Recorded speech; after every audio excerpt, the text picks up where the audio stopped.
Hey guys, how are you? How is everybody? Thank you for being here. It's been a minute. As always, back to old traditions. Let me know how the audio sounds, if it sounds good, if the picture looks good. Um, wow, I've really missed doing lives and talking to you guys and meeting up with you because, like I always say, the journey can get lonely, the rabbit hole can get lonely. I'm going to upload this as a podcast after we're done with the live. So for those of you listening to this as a podcast, thank you for tuning in. Thank you for being here. Make sure to go to the Undead Gaucho on YouTube if you want to see this stream and you want to check out the rest of my content. Let me see who's in the live chat, because that's really what this is about, is checking out the live chat. Now, I want you guys to know, before I took a little hiatus here, the super chat was working. So don't feel like ever you need to pay or anything for me to read your messages. The super chat is just there. Like, it's just there. So just know that the most important thing about this is interacting with you guys, talking to you guys, seeing what you're thinking, where you're at in your search for the truth, how you're feeling, and really just reaching out to the community and continuing this conversation. So I already see some awesome faces in the live chat. I see Mike. I see UFO Storian. I see UFO Man. What's up? Scott. Hey, man. I'm so happy to see you guys here. Thank you for joining me again. So yeah, like I said, it's been a minute. I am feeling a little bit rusty in front of the camera. The hair's growing long. The beard's gotten long. And the search never stops. The rabbit hole never ends. It's a continuous thing. And I took a little break right when the UAP report came out. I think that was the last live we did. We sort of read it together. I had my hopes not very high because I've been looking into this topic for a very long time, even though sometimes I forget that. I forget how many times I've stopped, how many times I've come back. Hey, John, what's up, man? Hey, Julie. Happy to see you guys here. Thank you for being here. Gary, all the way from Windsor, Canada. So I was saying the search for the truth never stops. We are definitely in a new paradigm, I think. The Galileo Project. Lou went to, what he was doing in San Marino, where he met up with Max. If you're not following Max, make sure to go check him out. And really, the conversation continues. And disclosure is still happening in its own way. People still have this idea that disclosure is going to be, the government comes out and tells you the truth and that's it. And now everyone's awake and everyone kind of knows what's going on. And I don't believe that. I mean, from what I've seen so far, disclosure can be tricky. Disclosure is a process. And we're not going to see it coming. It's not going to happen the way we think it's going to happen. I think it's going to happen literally how it's happening, with a lot of turmoil inside the community, as always. A lot of discussions happening. Some positive, some not. The boys at the UCR, Luis, if you're watching this, great job. Rather, and Michael, and everyone who attended the Big Phone Home 2. I tuned in. I thought it was great.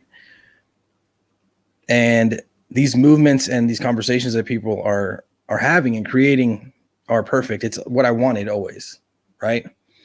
There's a lot of new faces in the community.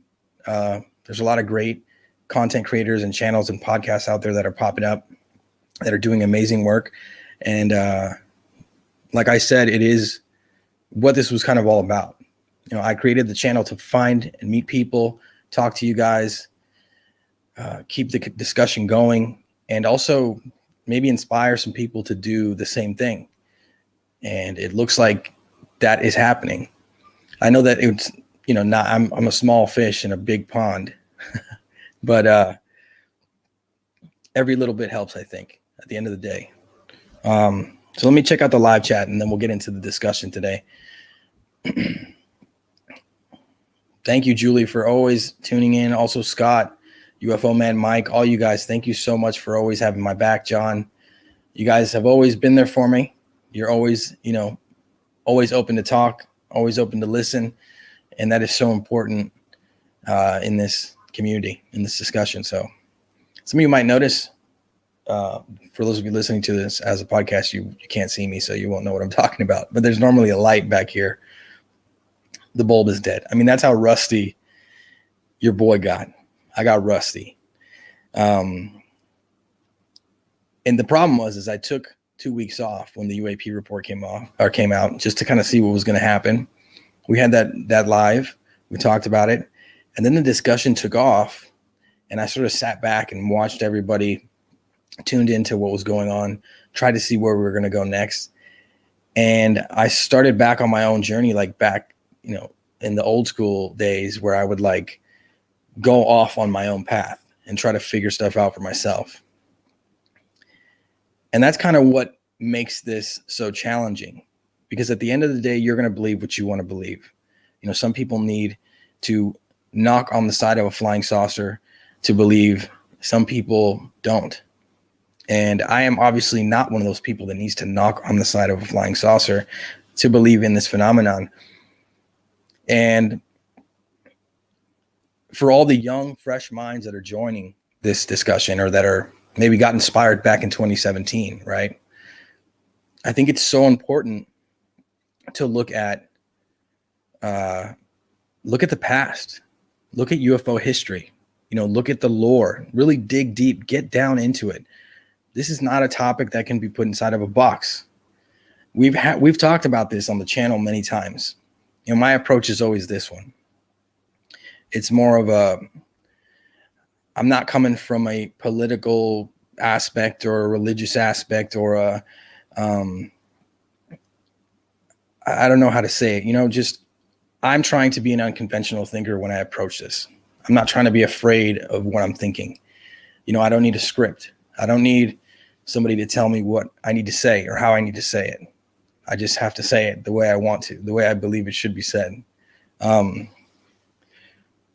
And the way the discussion has been going, I feel like a lot of us are walking a line, especially here in the, the community where you see our faces, what we think, we're out in the open.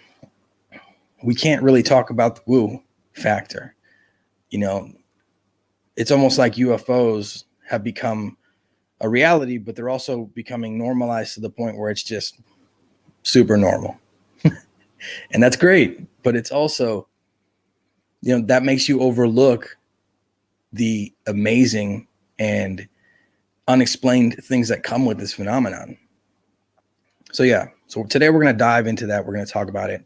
We're just going to sort of catch up.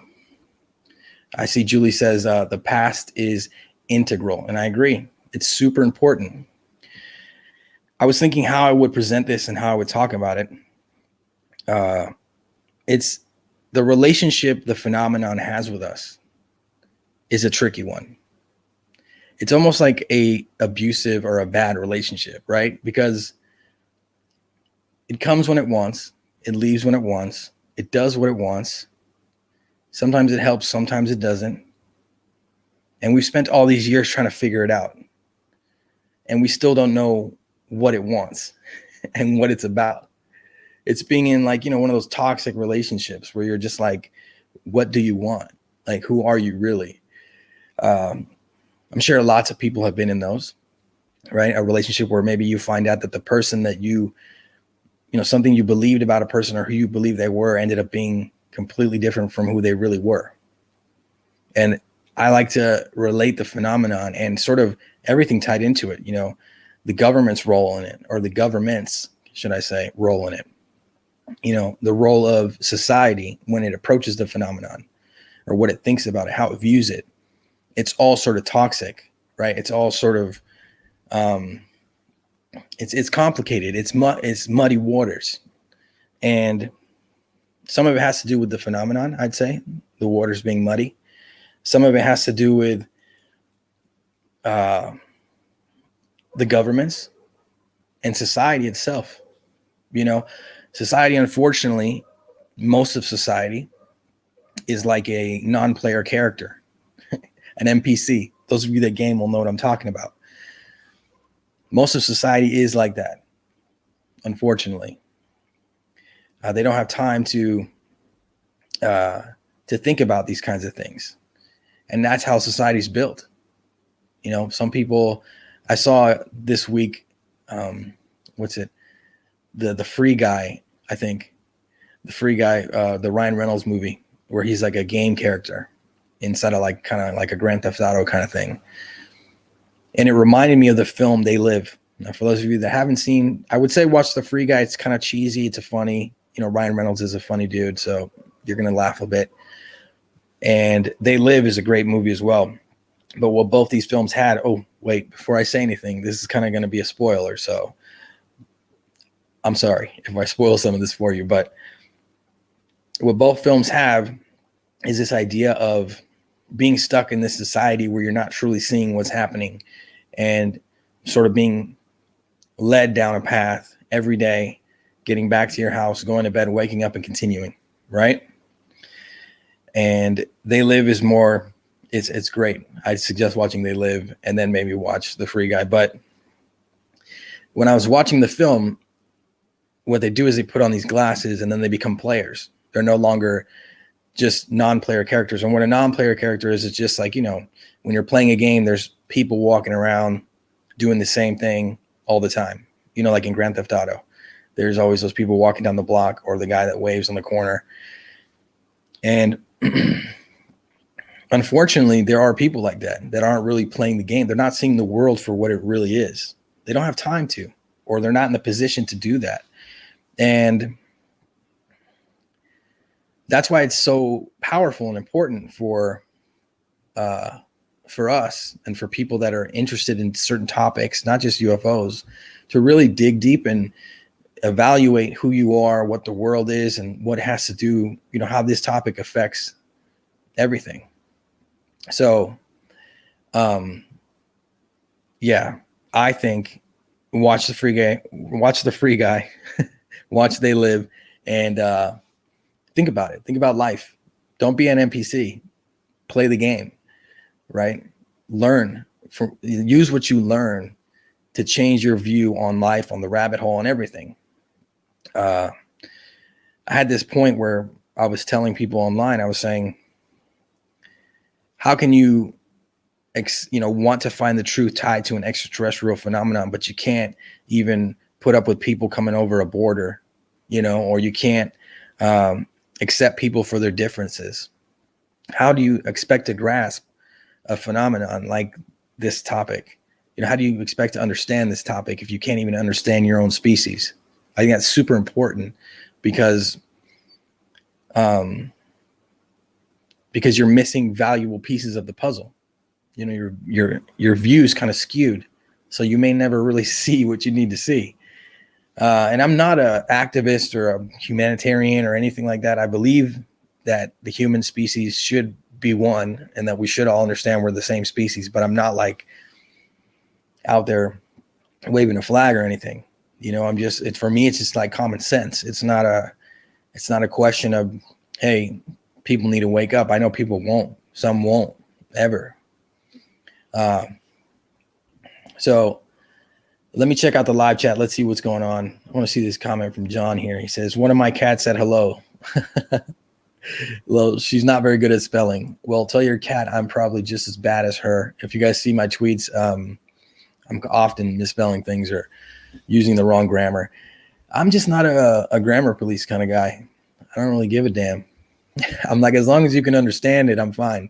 And sometimes my phone really does jack it up. I mean, that's most of the time. I'd say 90% of the time my phone changed it because I have, I write in Spanish too. So my phone will go crazy and take saved words and flip them or stick kind of whatever it wants. Julie says, tell your cat howdy, John. Hey guys, do me a favor. Take the link for this live and share it on Twitter. Let people know that we're back and we're here, we're talking, and to come join the conversation. I see Gary says history of UFOs is important. And yes, man, I mean, I don't know how to drive this home to people because I understand that there are people that are interested in certain aspects of this topic and maybe believe more certain parts of this than other parts. But when you really sit back and you look at everything, you look at the history, you see sort of what's been done in the past by the governments or the scientific community regarding this topic. You'll see that we are in a new place right now, but we can also learn from the past.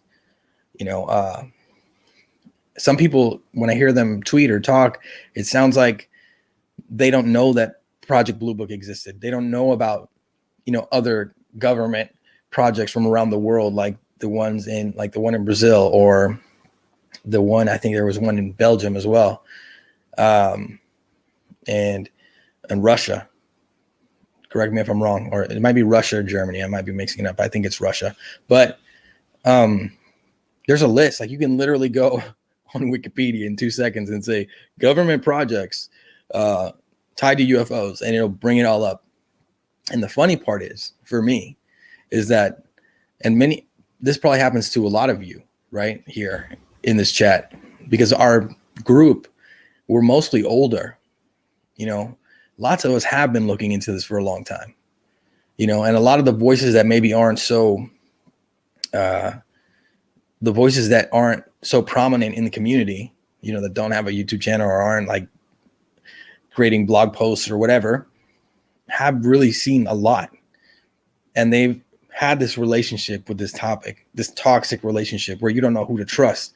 You don't know how to view it. You don't know how to approach it, because you've been through it. You've seen the water. It is muddy, you don't know where to go next kind of with it. So I see you guys are telling me how old you are in the chat. Gary said Project Sign and Grudge.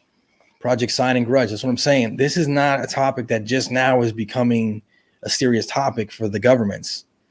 This has been something that has literally been put through the ringer for so long. And the problem is that, who do you blame for the stigma? Who do you blame, really? It's pretty obvious. You kind of got to blame the guys that were saying it was all weather balloons. And now they're changing the tune up because of brave and intelligent people that are, trying to get this information out. It is a different time too. I was thinking about this. A lot of people in Congress now maybe grew up in the 80s or the 70s or, and or the 90s even. Who knows, right? I don't know the ages of people in the government, but you know what I'm saying? There's younger people that have actually, because of pop culture and because of shows on television even, they are more open to the idea than their grandfather was. And that kind of happens with everything. But what we need to do, I think, is focus on history, use that as a tool, right? That's a tool for us. For all the new minds, all the fresh minds in this field, they need to use it as a tool. They need to see, kind of what the map looks like, so they can not fall into the same traps that other people fell into years ago. And also, they're not going to waste time. They're not going to waste their time arguing over drones. Yes, there are drones out there. Yes, they will be confused for UFOs or UAPs. Yes, there are balloons. Yes, there are these, birds and all this weird stuff that could definitely, not weird, but you know what I mean? Like all these things that could definitely be mistaken for a UAP. But this topic has existed for so long. This topic has been talked about for so long. For us to sit back and continue to have these same discussions is a waste of time, which is why the Galileo Project is great, but they also need to catch up. I think that the academics, the government aspect of this is important, but there are still a lot of credible or intelligent, people that have looked into this topic for a long time that could help in these searches. They might waste their time looking at something for 3 months when some of us already saw it 5 years ago. Or we might have a fresh approach to it. I kind of got the vibe too. I don't know if you guys felt this way, but let me check out the live chat and then we'll jump into it. I love how you guys are all telling me your ages in the chat, man. Look, age is but a number. We're here on this planet for such a short time. Make something of it. And you are. You're literally going against the grain. You're literally asking questions that other people are afraid to ask. You are doing something amazing. You're part of this whole movement. You have been. You know, for those of you that have been looking into this for a long time, I understand how frustrating it can be to see people that seem they know less than you talking about the topic or getting a stage, right? I get it. And they're going to learn. They're going to learn the bumps on the road. They're going to get them. You know, they're going to fall into the potholes. They're going to fall into the traps. I do. I make mistakes. You know, I'll spend, I remember the other day I spent like 4 days looking into a case, right? Which is not too much, but I had already read the case. I knew about it. It's something from the past. I think it was the UFO from, I can never say this right, Mazatlan, Mexico. You'd think I'd be able to say that right because I speak Spanish, but I don't know how to pronounce it. There's a photo and there's some videos of it. And it was considered like a really credible case. But then inside that little town in Mexico, which Mazatlan might not even be the town. It's just a case for Mexico. But the point is that inside that town, there was a lamp builder or, a company that made lamps or a shop that made lamps. And the shape of the lamp was exactly the shape of the UFO. And there was one post sitting somewhere skewered like in the Wayback Machine that I had to find that. But I almost made, a whole video about it. I shared like the documentaries and stuff. I think I talked about it on Twitter. But that happens all the time, So nobody really knows the truth. At least I feel like the ones of us that are out here talking about it really don't know 100%. Like maybe we have had contact or we've had a close encounter. But even if you've had a close encounter, something that I was thinking recently was, imagine if you just met a group of humans, right? That doesn't mean you understand the whole human species, even if they explain it to you and they try to tell you what it's all about. That doesn't mean you really know what's going on. So there's so many intricate pieces that come into this, and disclosure is a thing, but it's not give me a pamphlet. Okay, I got it. Thanks. It's something way, way deeper than that. People talking about crashed UFOs and the recovery of those vehicles.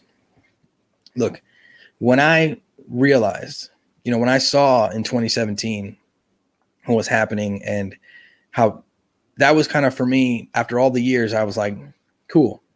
So this is like really happening, right? This is real. Like I wasn't wasting my time. I knew I wasn't, kind of a vindicating feeling. But then there was all the bumps in the road of, people saying, oh, it could be this, could be that, could be a seagull, whatever. And, but I still felt that like, see, there was a reason why I was doing this. It wasn't just because I was interested in it. I was fascinated by it, but because I thought it was important. So, I kind of lost my train of thought. I'm going to jump back into the chat. Let me see.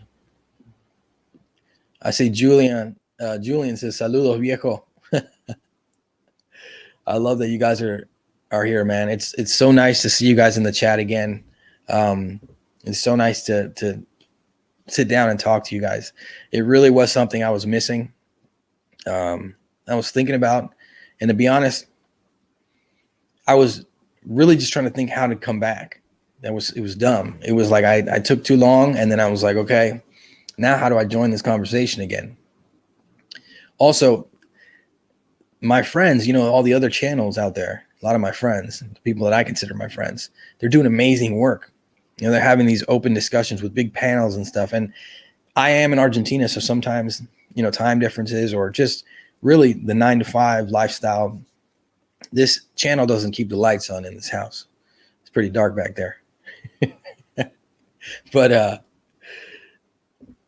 I just had to think of a new approach. So there will be guests on this channel and on this podcast or whatever we call it, the live podcast, whatever this is. It's a live that becomes a podcast. It's a mutant. But there will be guests. Obviously, people will come back on. But right now, I'm just trying to get my bearings back, talk to you guys, really sit down, see the live chat, see how you guys are doing. Let me know how you're doing, how you feel right now with the conversation. How do you feel, about where we're at right now? Do you feel good? Do you feel like it's a repeat of the past? Do you feel like there are some things we could change? Are there cases that maybe you're thinking need to be highlighted? Angel, thank you for being here. She says hi to everyone. Alpha says, I just ordered the Pentrich book. What do you think about it, Gaucho? I believe it considering the evidence for cover-up. I haven't checked out the book, but I will. Thank you for the reminder. I do think cover-ups are very real. I think it's funny that people say, how could they keep a secret for so long? They don't need to keep a secret. People don't believe it. There's nothing to talk about. It's just the saddest part is that the word conspiracy has been really used as a weapon to stop people from thinking, and now it's become this double-edged sword where there's people that are like engulfed in conspiracies that they don't even see reality anymore. Or they're just saying, everything is a conspiracy. Not everything is a conspiracy, but there are conspiracies out there. There are cover-ups. Not even, just think of it on a normal human level. Like when you break something and you're a kid, you cover it up. Cover-ups happen. People make mistakes. Inception, thank you, man. He says, I really love your channel. Keep up the great work. Thank you. I will, man. Julie just brought something up that you guys got to understand. I've been battling demons inside. I've been trying to figure out how to not lose my cool, because I've always been collected. I always respect people, but the conversation has taken this turn into, let's just talk about the craft all day. And I'm like, you're not going to understand anything about anything. You're not going to get the picture. You're not going to see the full picture if that's all you do. If we waste our time if we waste our time in a period where UFOs are being considered a reality and we just talk about craft all day, we're not focusing on the who, the what, the experience, what it means. Julie said, kind of disappointed with the treatment of experiencers. And I agree. Most of you probably know the Anjali story, and I guess her account is on Twitter. I guess, I don't know. Somebody put it in the live chat. I don't know her direct username, but look, I didn't hear the story. I heard people talking about it. I saw some of it coming up on my timeline, but I said, hey, she was going to go live or something. And I said, I'm going to go check it out. Let's see what she says. She sounds like an experiencer. So I go check it out. The live chat in her live or whatever was so hateful, was so rude that I was disgusted, to be honest. I was disgusted to see grown people. Most of us just listed our ages out in the chat and just think that the UFO topic, most of us are adults, almost all of us. And they were treating this woman, no matter what she's saying, you got to respect people. You got to try to have some kind of respect and understand that if you're going to try to understand experiencers and talk to experiencers, you're going to hear stories where you're going to be like, I don't know about that. Or who knows? That might just be their experience. That might be what they went through. But the chat was so rude to this woman that I ended up telling people to calm down in the chat, which is a bad mistake. It's not a mistake, but it's just, as soon as you turn on the trolls, they gang up on you. So after that, I just kind of felt disgusted, and seeing that kind of negative nature or that toxicity within this community is a big deal, and they're grown-ups, most of them. And I'm like, dude, do you talk like that in the street to people? For the Anjali thing, I said, if I saw somebody on the corner ranting about something, I wouldn't attack them, because some people were saying that she was mentally unwell, or that they were talking about her wheelchair, that she rolled up in a wheelchair. I was like, dude, you guys, if you feel like somebody is unwell, then you reach out to them privately and you talk to them privately. You don't blabber it out. You don't attack people. So I don't know about the Anjali case or the story. I've heard some of it. You know, all we can do really is wait to see what happens with that. And that's really all you can do with experiencers, is kind of hear their story, let them know that you're there to listen and not judge them and not be rude to them. And if you feel like they need some kind of help or there's, something off, then you tell them personally. You don't light them, you don't light the pitchforks and or light the torches and pitchforks and attack them. I just said light the pitchfork. I saw the pitchfork on fire. I was like, oh, that's pretty wild. They could have totally saved a lot of money doing that. I see Terry said, I totally agree. Angel says, I feel like people focus on the wrong thing. People do focus a lot of the time on the wrong thing. It's sick. You see a lot of that online. Yeah, it's sad because it's just weak. It's weak to attack people online. I try my best sometimes not to be like rude or attack somebody online, even though there's some people that I feel like some people have platforms and are voices and are kind of like trolls in their own way. And those people kind of get under my skin a little bit. And those people kind of make me want to say something. But then, I've come face to face. I'm not going to say where or what channel or what happened. But I've seen somebody in a panel that totally just, excuse my language, was I don't know how to say this, I was talking negatively about me because of a comment that I said on Twitter. And when I saw them inside, I was like, okay, maybe I should say something to this person, because now they're acting all nice because they're on a panel. They don't want to be uncivil. But then I said, I'm going to sink down to their level. And then there we go. I messed up. So I didn't. I let them say what they wanted to say. I talked to them normally, but in the back of my mind, you learn from the past. You learn from history. You don't forget it. You remember the past. That's what I'm trying to say. Learn from history. UFO history, jumping back into that, is so deep.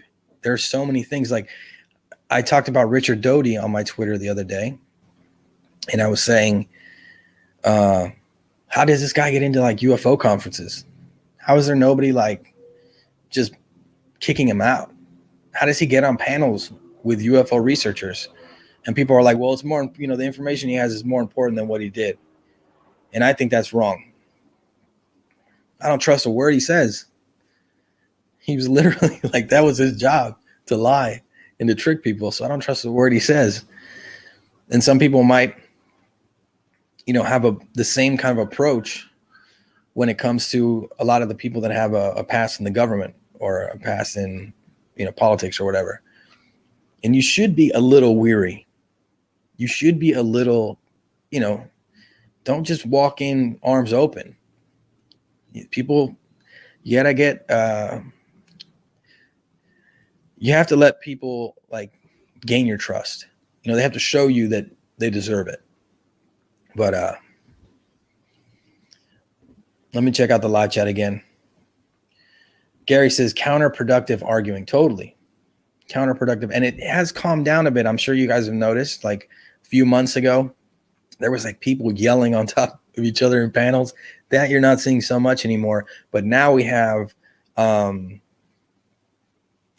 do I say this? Because you can argue without yelling and insulting. You can insult somebody intelligently, and it's just as bad as yelling at them or raising your voice or saying a slur to them. Now we have that kind of conversation where there's totally, trust me, look, when I said it's healthy to have discussions and for us to be a community and to work together, that's true. But inside of a pact or inside of a crew or whatever, right, a team, there's always going to be people that don't get along. And I don't want them to be faking that they get along or always agreeing. That's not how you make change. That's not how you figure out what's really going on or what's wrong. You need to sometimes disagree and get angry. That can happen, you know, especially in debates or discussions. Some people need to stick to their guns. Nobody needs to apologize to me. I don't need people apologizing to me if they disagree with me or they say something to me online. It's fine. Just say what you want to say. But now I know how you really think. You're not sitting behind a mask to get views or to fit in the community or to do anything. I know how you really feel. That's important too. So James says the UFO community eats its own. It does at times, but we're also strong. There's a lot of beautiful people in this community. UFO Twitter can be a place that can be toxic. For those of you that are listening to this as a podcast, go to #UFO Twitter on Twitter and join the community. Remember, listen to what I'm about to say. There's a lot of toxicity online in any group, but UFO Twitter has some amazing people in it. Sometimes even negative people that do amazing work. But then there's a bunch of trolls. But there's still a lot of good out there. And we need to champion those people, the good people. But we also need to not be fake. We can't be fake. We got to be real. We got to keep it real all the time. Especially with a topic that has been shrouded in mystery and that has been treated as something fake. It's been, fed to us in a certain manner, and now it's being changed. The menu is being changed up. And they got to expect some of us to at least be on our toes. I see Julie says, Leary's good, but people can change. Doesn't happen easily, though. Does. Definitely. Yeah, it's a mixed bag. Tom pushed the football, too. I just don't expect new info from him or Greer. I don't, but I think recently Tom has been talking, and he's been kind of going back to this idea that I brought up back on the, on the channel a few times, where the UFO topic really plays a big role in our human history. And in order for you to really see it that way, you need to really look at the whole topic. Again, coming back to UFO history. In order for you to understand, these are not just craft in the sky, picking up cows and taking people for fun or coming on vacation. You have to look at it that way. And I think something that people often don't see when it comes to this topic is that we try to write this topic. What we're trying to do right now is write this topic into our story, into the human story. Humans want to make UFOs fit into our little world. But I think we are part of their story. We are part of their world. And that's what makes it so difficult. That's what makes it so hard for us to really understand what's going on. It's like we're trying to fit them into our narrative, but we're actually part of their narrative. I was looking into the Sumerian, some Sumerian myths the other day, and it was literally just breaking down creation of human beings and from an alien race and all this kind of stuff. And it wasn't like, it sounded just as strange or just as odd, for somebody that has ever read the Catholic Bible. It's the same thing. But it just all depends on how you look at it, how you view the world, what you see, what you're ready, what you're willing to accept as reality. But if that's the case, then, like I said, we're trying to write them into our story. I think that's maybe one of the flaws of where we're at right now. We're writing this into our story instead of understanding that this is, something that is bigger than us, or maybe plays a bigger role than we do in the grand scheme of things. We can't write it into our story. I also think it's kind of ridiculous that we keep thinking they're from space. I think there is life in space. I think they're just look at how look at the stars, look at the sky, look at how amazing everything is up there, and how much there is up there. We're not that special. We got to take ourselves off the top of the food chain. Something I've also been worried about.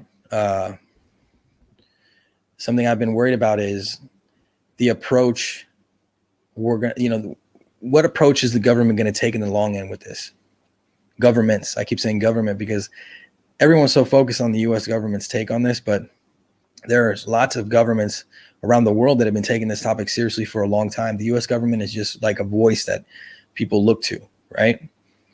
But if we're going to talk about crash retrievals and we're going to talk about how these craft have been seen all over the world, we might as well start thinking about other countries that may have retrieved something, or maybe some bigger picture kind of thing where it's like a very, very secret group of people or some government sector or whatever that just goes all over the world looking into this. I mean, if I was a millionaire, a billionaire, if I was Jeff Bezos or Elon Musk, trust me, I'd be all over it.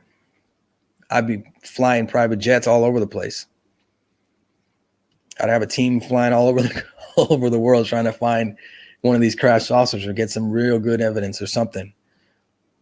Let me check out the live chat real quick. Let me take a sip of water and check out the live chat. One sec.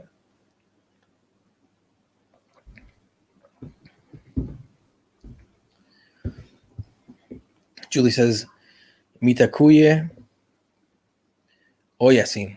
We're all relatives. Angel says, yes, Gaucho. Thank you guys again, man, for being here. It's awesome to see you guys. I'm glad, you guys are still riding with me. For those of you that support me on Patreon, thank you so much. There's a few faces in there. But it really does mean the world to me that somebody would think that I have something of value to offer to this community and this discussion, and they would go there and support me. And for those of you that are here or like reach out to me and talk to me, so many people asked me if I was okay, because I was gone. Thank you guys. You don't have to be, on Patreon or anything. Just be you. And for me, it means the world to take a minute to sit down with you guys, or an hour or whatever it is, and to have this channel and to create content and to keep searching. So thank you guys.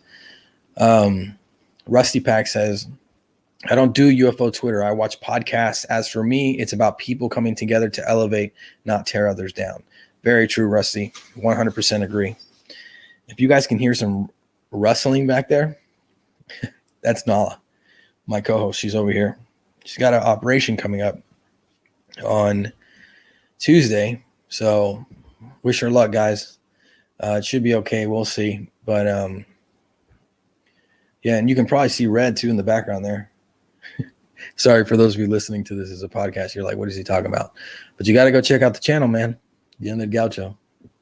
I'm the only one. Case for Infinity says, don't know if we retrieve crashes in other people's yards like we're XCOM.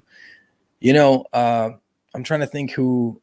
I think Ross Colhart the other day said it on a podcast or on a channel that he had heard a story of a craft landing in Mexico, like literally just landing, door open, like somebody left the keys in the ignition and just left the car running in the middle of the street, and that I guess the U.S. heard about it and they went over and they took it from the Mexican government. I mean, why not? You got to think too, like the reason why this is not being openly talked about and why, for example, the UAP report has its, it's the version we don't see, right? And the version we do see is because there is some sort of, if this becomes a weapon or a government gets control of it, I think, it'll put them leaps and bounds ahead of any other country. So it's kind of like a space race. As soon as this becomes real and everybody starts taking it seriously, then it's like a space race. Which government's going to get it first? Who's going to have control over the tech? That's what's going to happen, like it or not. That's what's going to happen. And if the phenomenon itself doesn't step down and start to interfere with it, which maybe it has, who knows? I don't know. Maybe they don't want us to have our tech. Maybe they do. If that doesn't happen, then we could see some crazy stuff happening in the future, which is why, I don't see any other take with that. Like if this is real, they have retrieved craft. Maybe they can't figure it out yet, or maybe they're taking little pieces of it and they can only figure out little parts of it, right? One day, this will become like a weapon if it hasn't already. And there's got to be some kind of like space race, the UFO crash race. Who gets it first?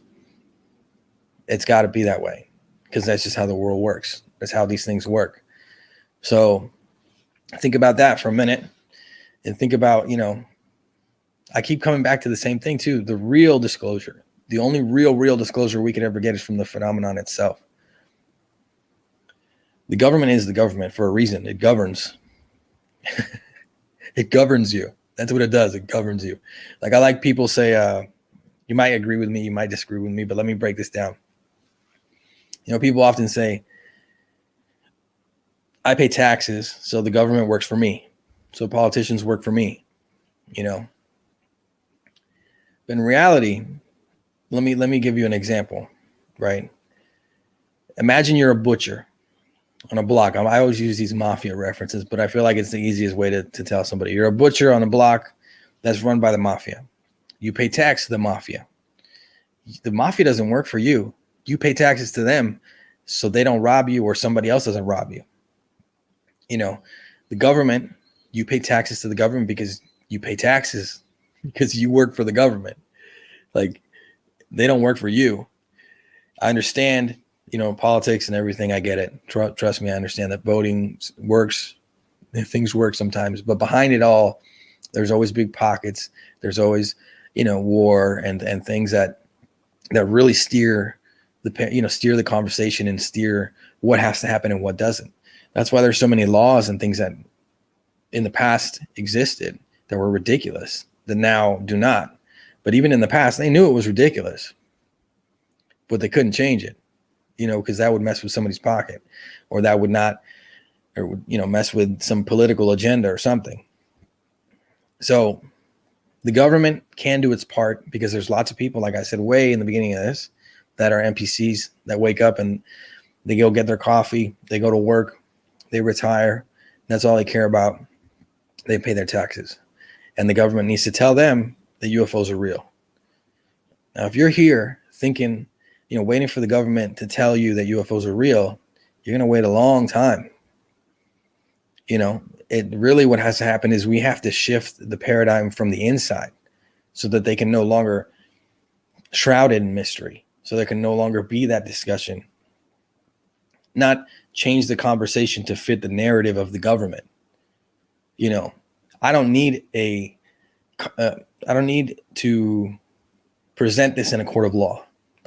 Me personally, I can live my life having these great discussions with you guys, and disclosure could happen when I have a kid, or maybe his kid will see it. As long as we continue to have these open discussions, there's nobody that can stop us. Our minds are free. We have to think unconventionally. We have to go against the grain. We have to try and make a difference, not wait for the difference to be made by somebody else. Rusty Pack said the gang and the government are no different. Jane's addiction. Like, when I say these things, though, guys, I don't want you to get the wrong idea that I think everybody in the government is bad or these kinds of things. I'm just saying it's reality. It's what it is. The government really never comes out and tells you anything straight up for how it is. That's because it's the government. It governs. It's like when people ask me about, do you think we're programmed, or do you think we're brainwashed, or like those kinds of conspiracies? I go, well, television programming is called television programming for a reason. They show you commercials so you go buy this stuff. There's some stuff that's just right there. It's what it is. But let's get back to the importance of the past, right? So I laid it out. I kind of said, you learn from the past. And a lot of you in the chat have been looking into this topic for a very long time, and I'm sure you are wise in your ways, and you kind of have an idea of where you want to see this go. So let's do it. Let's take it there.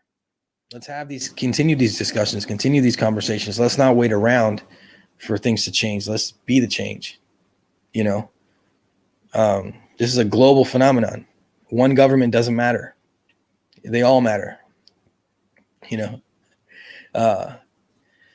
Lots of knows and us. I'm rusty, guys, today, but let me check out the live chat. Let's see what's going on. I see Rodrigo. What's up, man? Thank you for being here again, man. He says Rendlesham witness airman John Burroughs has a great book called Weaponization of the Phenomenon. He got documents through a FOIA, which he wasn't supposed to get. Everyone should read that book. I agree. Everyone take this tip from Rodrigo and check it out. Come on, guys. I mean, it's really the only way it's going to play out. What are they going to do? They're going to not use the technology as a weapon. There's a lot of money in that sector, you know. And also, how do you tell the people of the world or the people of a country or whatever? You know, I say the people of the world, but let's get back down to the grain. How do you tell them that experiences are real? That the UFOs are real and they're actually interacting with people. And there's no way to stop it. There's no way to police it. There's no way to control it. There's no vote if it works or not, or if it can happen or not. It comes and goes as it pleases. Eventually they're going to do something. I don't know what. I know people believe they can't. You know, that's always been an argument. You can't do anything to the aliens or the UFOs. They're so advanced. But who knows? You know, who knows how deep this really gets? And it's the only way it's going to get, unless we as a community, we as people, as a species, change our perception of everything. You know, we start to see things for what they are. So I love Julie said, glad you're not on the wobbly stool anymore. Definitely. Thank you, Julie. What a change if people believed in UFOs. Is that a weapon? Who benefits? I don't know. You know, that's the issue. Nobody will benefit. Only one country will end up benefiting. And probably just the military. But who knows? Maybe it'll turn into a weapon. Maybe they'll turn it also into some new technologies, or it could be a lot of things, right? But I think a weapon is one of the things. It could be a positive and a negative, right? It could change the way we travel. It could change a lot of things. But there's also the negative always, the yin and yang. It's just the reality of things. I see Alpha's thanking Rodrigo for sharing that book idea. Make sure, guys, share any case, any idea, anything you want in the live chat. Feel free, and I'll read it out. Like I said earlier, the super chat is just for lots of people like to read super chats, maybe because the chats get so full, so they like to focus on one. But I'm always going to try and at least stop for a second, check out the chat, scroll up and down, look at it. The super chat is just it's there if you ever want to buy me a coffee or something. But he says, John, can I post? Rodrigo says, John, can I post the Amazon link? I think you might be able to. Try it. If you can't, let me know. You guys can really post anything in here, man. So just know that. So guys, I am glad to be back. Thank you for being here today. And I still need to figure out a good schedule, a good time to come back. I'm thinking Wednesdays again. I think that I need to do this at least once a week with you guys like we did in the past. I think I was trying to take on too much at once, also in the back. And when I took my little break, we created the UFO Disclosure DAO. I created the Martian Token NFT platform, which is still there. It's just a work in progress because I still need to kick it off and talk about it. The UFO Disclosure DAO is really something that maybe if I had done it right could have helped, the Galileo project. It's basically a decentralized autonomous organization, but it's it's an easy explanation for it. It's like a nonprofit using crypto, right? It's like the community, whoever puts money into the pot, then that later gets sent out to different projects. They have to submit a grant, and then the community votes on it, and then we send them, the grant. So they have money for research or a book or whatever it may be. So that's there. It exists on the blockchain, so that's going to stay there forever. And then the Martian token, lots of you follow me on Twitter, and you know that I like to draw and create things. Thank you to those of you that have picked up shirts and stuff like that. That means the world to me too. I never thought I'd see, people wearing my art around the city, but I think that's amazing. So thank you to those of you that did that. And to I do have some people that bought some NFTs, so thank you for that, because for me it's the same. But yeah, the Martian token is to have a place to always put new NFTs, and 10% of that is going to go back to the UFO disclosure DAO to help fund projects. So once I get that all figured out, we'll see how we can use the blockchain and cryptocurrency to kind of keep searching for the truth. But it's great to see you guys. I'm so happy to be here. I think I said that like 15,000 times. For those of you listening to to this as a podcast, I'm sorry. I'm a bit rusty today, but I am happy to be back. And to those of you that asked me if I was good or what was going on, I'm good. You know, I just had to find the right moment to come back. The community's strong. I think it is. I think there's a lot of strong people in this community. A lot of beautiful minds and great thinkers. Don't walk the line. Unconventional thinkers, man. It's super important, super powerful. You can't change this story. This story doesn't fit into a box. You know, this story is not something that we can fit into our little narratives. This is not something you can just present in a pamphlet or a booklet or whatever. It's so deep and so long, this story. You know, just keep that in mind. And when you come across somebody that's new or somebody that's been looking into this, remember who you were when you started looking into it. You know, give them their space. Let them learn on their journeys down the rabbit hole. And you never know what a fresh new mind can do. They might flip everything upside down and show us something we never saw before. Let's hope too that the academic community, that the government sector, whoever starts taking charge on this, really, they don't shun this community or our community or anybody that wants to, you know, a normal person that really either had an experience, researches, or has anything to do with this topic. You know, somebody said, when disclosure happens, it was a tweet. They said, when disclosure happens, will there be a need for things like UFO Twitter? There will always be a need for these kinds of conversations.